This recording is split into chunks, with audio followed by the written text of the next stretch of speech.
they say, generals at Clark Field, as to who in the higher up echelons gave the order to remove President Marcos and his entourage from Clark? Well, our understanding then was that Major General Williams and British General Ted Allen were given instructions by Ambassador Bosworth, and Ambassador Bosworth was given instruction by his people in Washington, D.C. And little did we know, we had no inkling that then Mrs. Aquino was in touch or was being called by for instruction by Mr. Bosworth until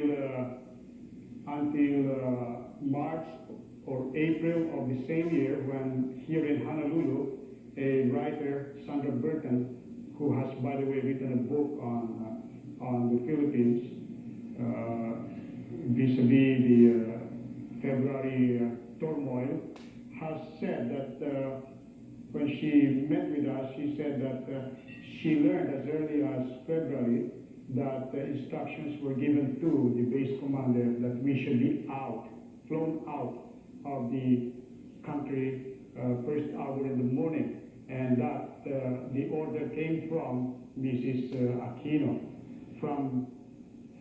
according to her, from her source in the U.S. Embassy. All right. Well, you have remained with President Marcos now for more than 3 years in Hawaii. How do you feel about being away from your own country for such a long time, and do you want to return? I have always wanted to be able to go back, but here I feel that I'm still performing an official duty. I remember for a fact that in 1966, President Marcos signed an executive order, I think it's numbered 41, and it is series of 1966, designating 2 military assistants and 6 enlisted men to be assigned to President Macapagal. As in the United States and in other civilized countries, former heads of states or monarchs or kings or emperors or presidents or prime ministers are allowed the services of military assistants.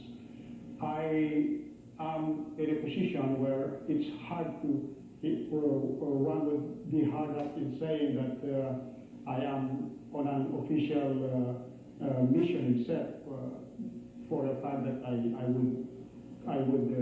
interpret this as a continuation of my assignment from 1975 to 1986 to the present. President Marcos has asked me to stay and head the staff of more than 40, exclusive of volunteers in the sense that they do camera work, security guards, driving, and so on and so forth. We still have a sizable staff to contend with.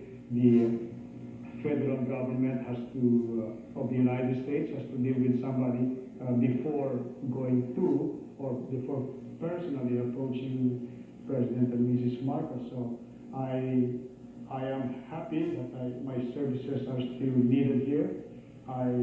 I'm also happy to report to the Filipino people that in spite of the fact that President Marcos is very sick, and in spite of the fact that there are many threats on his life, even when we just arrived, he is still safe, and we are performing our job as security officers.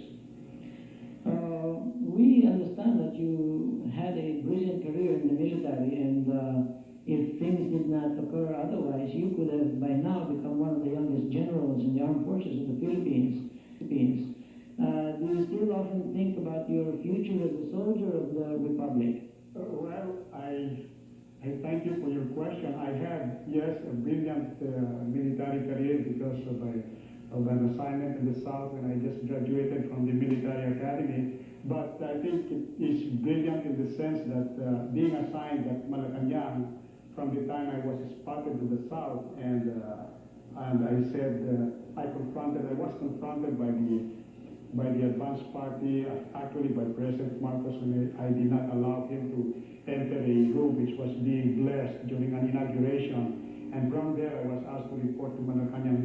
The assignment there is blessed with good missions, like doing advance parties in many provinces in the south and in the north, and from then on, advance parties to several countries like India, Egypt, London, Seychelles, Nairobi, Shanghai, and then the last one was in '82 when I did the advance party officer in charge for security and for coordination in Saudi Arabia. And among other things, I was given a chance by President Marcos to take up another course, which is a Master's in Business Administration in 1980-1982, which paved the way to assignment to several government-controlled corporations as a member of the executive committee or as a member of the board of directors. And one of the best things that, or one of the best accomplishments, maybe one would be able to say that it is a good accomplishment, is the fact that as chief executive officer of the steel company,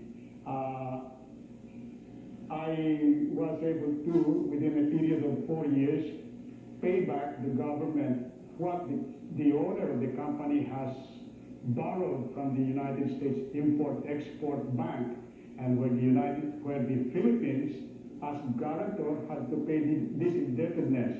My mission then, when I was assigned as CEO or OIC, or president of that corporation, was to earn so much so that we can pay the back taxes of the corporation and pay the indebtedness of the corporation, at the same time giving quarterly bonus to the employees and officers of the company. This we have accomplished, and I think it is a good lesson for the sequestrators now, who are running several corporations of Filipino businessmen whose corporations were sequestered by virtue of law or court order. It will be a good case study for these people, for these executives, to look into what we have done to the Jacinto Iron Steel Sheets Corporation, where payment was made to the National Treasurer.